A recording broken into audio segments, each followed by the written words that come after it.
Alright guys, the time is now for a showdown between the Dwarves, who are going to be led by a Dwarf Lord, and the High Elves, who are going to be led by the crazy Pigeon Lady. So without further ado, let's jump right into this match and have some fun. So as far as the army goes, we do have a semi-Napoleonic army. We do have a couple groups of the Thunders here in the secondary line. I think in total we do have 3. They definitely do pretty well against High Elves. If you have them in the right position, you make sure they have the, that solid arc of fire. They can do a ton of damage against elite heavy infantry. They can take down dragon princes, deal with flying lords and dragons. They definitely bring a lot to the table. However, you do need to do a pretty good job of protecting these bad boys. So in total, we do have 3 of those. In the back, we have a lot of artillery. So we're going to be going with 1 standard cannon, which is always good against dragon princes, star dragons, Walmart dragons, you name it. They can do pretty well against like heavy infantry as well. And then we also do have an organ gun. So going pretty balls deep. It's a little bit risky. It's a lot to protect. But I mean, if they just go with like a couple heavy infantry and are just marching and, foot slogging at you from across the map, this can do a ton of work. So we do have a cannon and an organ gun. Each is going to be protected by a group of slayers. We have the dragonback slayers and then a group of standard slayers. I wanted to go more wide, so the giant slayers I think they cost like 1,200 compared to the 900, so this allowed me to get some extra troops by cutting corners here. And honestly, a group of slayers can do pretty well even against heavy cav. So we do have those here in the back. For our main core, we got 4 miners with blasting charges here in the front line. These bad boys can do pretty well against spearmen, and basically what I like to do is just engage them, use their blasting charges, and then once the enemy is like kind of compromising them, you just fall back, you lure them into the gunfire, and then you push up with your auxiliary supporting troops, which are going to be 2 longbeards with great weapons. And that strategy that I was just kind of mentioning of, pulling back and kiting them works so good with the double runesmith. So in total, we have 2 runesmiths and a dwarf lord. I actually discovered a new item. So, it's not new. It's been in the game for a long time, but I didn't really know about it. But he does have the star metal plate. So troops that are nearby get -9 melee attack, which is really, really good while his leadership is above 50%. So that's kind of a cool perk there. And honestly, I think this is probably the better way to go with dwarves in general. Their combat lords are cool. You have like Grombrindle, you have Ungram. Ungram's certainly good, against more melee-centric factions. I mean, I guess he could be okay here, but this guy is so cheap. I think he costs, when I stripped him down, 1,200. It allows you to go so much wider, and more often than not, lords that are, on foot, like Grimgor and these foot-slogging lords, they have so much trouble being effective because they just can't get where they want to be. So I think that just going cheap and, allowing you to get more stuff is better. That's my whole army here. For my opponent, he does have the crazy Pigeon Lady. He's got 4 groups of the Swordmasters of Hoeth. So one of the more typical ways to deal with dwarves, just to spam heavy armor-piercing infantry like Harganeth, Swordmasters. But I think the build I brought has some decent answers with the Thunders. On top of that, he does have the double Eagle Claw Bolt Thrower. So Isle players do use these to counter snipe and take out your artillery, which actually can work pretty well. Got Dragon Princes, 3 Reavers, and the Pigeon Lady, who does have the, let's see, it looks like Arcane Unforging. Maybe he brought the Tempest too, so maybe he was expecting some gyrocopters. That's pretty funny. Do you have all the spells? I don't think he does. No, he's missing a couple of them. So that's pretty much it, guys. So without further ado, let's get the show on the road. So right now, you can see I'm just going to be advancing forward. For some reason, I did not see these guys in the corner of the map. I don't know why, if they were hidden or something, but you can look on the little mini-map up here in the corner, where I'm looking right now. And yeah, I don't know. They're not appearing there. Maybe I didn't have line of sight or something. They're obstructed by one of these hills, but I don't know, that kind of tripped me out a little bit. But anyways, on the far side, I did see these Reavers. I was able to see them on the edge of the map just by eyeballing it. Granted, if I just looked backwards, I probably would have seen them, but for some reason, I was just looking at the map here. As such, you should always keep your Slayers regardless of what your opponent's doing, near your artillery pieces or even if you're defending with miners. The cannons are going to be shooting in, landing some decent shots right here on the Eagle Claw Bolt Throwers. But the bolt throwers trade very effectively in the artillery duel. But they have short range, 380 compared to the 400 something of the cannon. The organ gun is about 300, so he can definitely counter snipe that pretty effectively. But he's going to start shooting right now. You can see his heavy cav are going to be coming forward. Dragon Princes sweeping in, thinking they might be able to get some freebies, but ain't nothing free against these DAWI. We do have those Thunders, and the first cannon shots are coming in. They're going to be ripping into that formation. It looks like the cannonballs do go through and hit the Dragon Princes as well. And we're able to take out 3 models here, which is pretty cool. So hopefully we'll get some pretty good value with our organ gun as well as our cannon. My opponent just going to be moving forward with his Swordmasters. His Reavers on the far side are coming in as well, and this other group is going to be pressuring my artillery. So unfortunately, I wasn't aware of that, so that's going to suck pretty bad. So right now, the Dragon Princes are sweeping through the front line to get my first volley of the Thunders right here up top on the Pigeon Lady.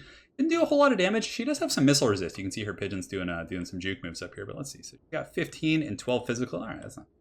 Anyways, the princes are coming in, so I'm going to be switching my fire. So I do use a Rune of Wrath and Ruin on them in just a moment. And I get all 3 Thunders just to go balls deep and just unload their full volleys on these guys. And it'll definitely do some good damage. There are some blasting charges. I mean, it doesn't do a ton of damage, but it's still something. So look at this firepower. We have blasting charges. We have Thunders just pouring in wave after wave of fire on these bad boys. You can see they're just lining up their sights on the old Deadeyes and definitely doing some pretty good work here. So really liking this kind of, style of play with the DAWI here. The Dragon Princes took quite a bit of damage. There is going to be an Earthblood trying to salvage them because they are a very valuable unit. You probably should have sent in his infantry first, but he was just trying to get some free charges in the front line, but you definitely don't want to mess with the Thunders here. The Reavers, in the meantime, are just kind of parking next to me, but look at these bolt throwers. My opponent getting a massive amount of value. They're out-trading my cannons. They're killing the crews. They're killing the actual artillery pieces, so these cannons definitely not going to last. In the frontline fight, the Thunders are just going to be pouring tons of fire into the advancing troops, and you can see as they advance, I just pull back. I'm not going to give them the engagement they want until I absolutely have to. So throwing some blasting charges here in the front, organ guns are tearing these guys apart, so we're just trying to whittle down the heavy infantry as much as we can before the fighting starts. So in the center pocket here, I will be engaging the miners. We'll be fighting swordmasters, which is a horrible engagement for my guys. But I do have the Dwarf Lord here. He's going to be lowering the melee attack of nearby troops, helping out a little bit, so that's kind of cool. But I'll be able to catch up 2 groups of swordmasters on 1 miner, so I'm quite happy about that. 4 blasting charges coming down here. And the Thunders are still pouring heavy fire into these swordmasters, hopefully getting some pretty good kills. But in the back, you can see the Dragon Princess just got absolutely destroyed. And I do have my secondary troops as well. So here he's able to get onto my artillery pieces. I do have my Slayers defending here as well as here. So we're going to kill these guys, but regardless, my artillery is pretty much offline. So though I've gotten the more advantageous frontline engagement, I would say, my opponent definitely outtraded me in regards to the artillery. So that's like 800 gold there, 1100 gold on these organ guns potentially being shut down, but it looks like the organ gun crew is going to stay on as the Slayers were able to defend that. The cannon, however, is just taking massive amounts of fire from the High Elf artillery, which is definitely not fun. So at this point, the second plan of my strategy is underway. We're going to be falling back with the Thunders and just falling back and shooting. Every chance we get, you can see, oh yeah, come on, give us that. Butter that croissant, get in there, give us those sweet, sweet volley shots. So the volley shots are going to be doming some of these High Elves here. I do use a Rune of Wrath and Ruin. So as they advance, I'm just going to be slowing them, just withering them down with this heavy powder fire.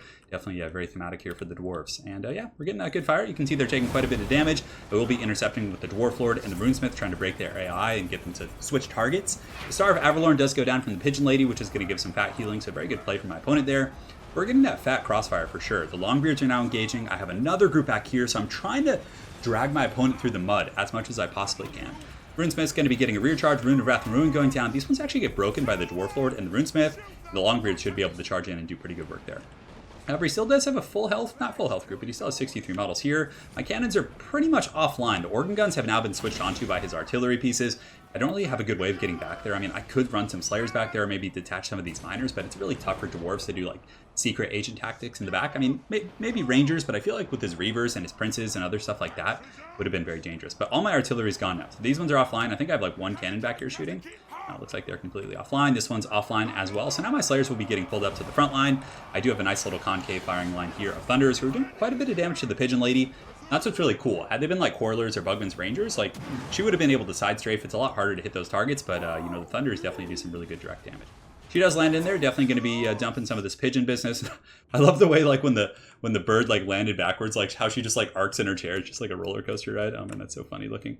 But anyways, over here, I have to use my Longbeards to intercept some of these bad boys coming from the flank. So the Swordmaster is definitely going to put a dent in them, but Longbeards are good at holding. They have 38 melee defense, have really good armor, and solid leadership. So they're not going to win this fight, but they should at the very least hold them back. So just, you know, continuing to fall back and pick apart my opponent's troops. These Thunders will be retreating here. This group is unfortunately having to fight the Pigeon Lady, but I was like, you know what, they're tanky. She has poor armor piercing. Let's just turn and shoot. So these guys are going to start providing some really, really good Overwatch fire here. He does also get some Dragon Princes, so good stuff for my opponent here, but now I'm able to peel up the Dragonback Slayers who are pretty much done for back there. They have nothing to protect, so at this point I'm just going to pull them up. Definitely should have done it earlier, but they're going to be attacking the Princes, just swarming through. Just some random dwarf flying across the screen. But yeah, they're just dragging down these knights. Dragonback Slayers are one of the coolest units in the game here. They have anti-large, they have a slowing attack, just absolute beasts. So we're able to clear out those Dragon Princes for the most part. Now they're going to be charging after these Swordmasters. So the Longbeards did fall. They put up a great fight, but we used the Rune of Wrath and Ruin, and these guys have 45 melee attack, so they should be able to win this fight, especially considering they have 52 models. There's miners coming in for the rear charge with the steel chairs. And yeah, you can see that these Swordmasters definitely not long for this world. So Thunders are all pretty much online though. This group's shooting again. Pigeon Lady being forced back. The other group is having another layer of firing. So wherever he lands, whenever you're using Thunders, you want to make sure that if one of them is compromised, the other ones can then provide covering fire. So these the Pigeon here gets taken out about 600 HP. The Thunder's getting some beautiful shots right there. The High Elves pretty much collapsing on all fronts. The leadership, the Dwarves and the Runesmiths were able to secure the front line. Slayers coming in for the karate chop here. That is going to be all she wrote. So definitely a very fun Dwarf build. Those bolt throwers though really generated a ton of value. I was not expecting that. They just shut down my artillery. Granted, my cannons and organ guns did some really good damage early on against his sword masters and the dragon princes and things like that. So they weren't like completely, limp noodles over there. But yeah, I don't know. Those bolt throwers did really, really good. I was impressed. But aside from that, I mean, even if they go with heavy infantry, you just engage with miners, you shoot them down with thunders, you slow them with runes of wrath and ruin. Once they get through the front line, you intercept with longbeards. Once they get through the longbeards, you fall back with the thunders, and then they take another set of volleys when they're coming in. Granted, the high elves have plenty of tools for disrupting that style of play. Like the reavers are good for that. The dragon prince is potentially pretty good. But I mean, this is an expensive front line, right? So when you put in that much in your front line, like you're not going to have a whole lot for supporting stuff. Yeah, the Eagle Claw bolt throwers were really, really nice. I think that if he were a little bit more conservative with the dragon princes, just keep them like far in the back, let the bolt throwers kill my artillery pieces, then pull in the dragon princes, that would have been super disruptive. I still think I had good answers with my thunders as well as the runes of wrath and ruin, but that would have been much tougher to have like a full health group of dragon princes. He even could have like hit it in the trees or just kept it out of range of my cannons. I think would have been very, very strong. But yeah, I mean, builds like this are pretty common. And it is tough for dwarfs to handle. If you play that very traditional style, like old school, where you have like one line, your guns are behind it, there's no layers to your formation, you're always going to lose against this build because your front line will get crumbled very quickly. Dwarves can't really match sword masters. I mean, you can with hammers plus runesmiths, but then you're putting in like 2 just to take out one of his. And then, your front line will collapse and they get into the back line with these sword masters, and then it's pretty much all over. So I definitely think you need to have layers and use like layers and just fields of fire. That's definitely the way the dwarves do it. And yeah, that's pretty much it for now. So very well played to my opponent, Marcus Modulus. Hopefully you guys enjoyed this dwarf game. And guys, we will see you all soon. Take care.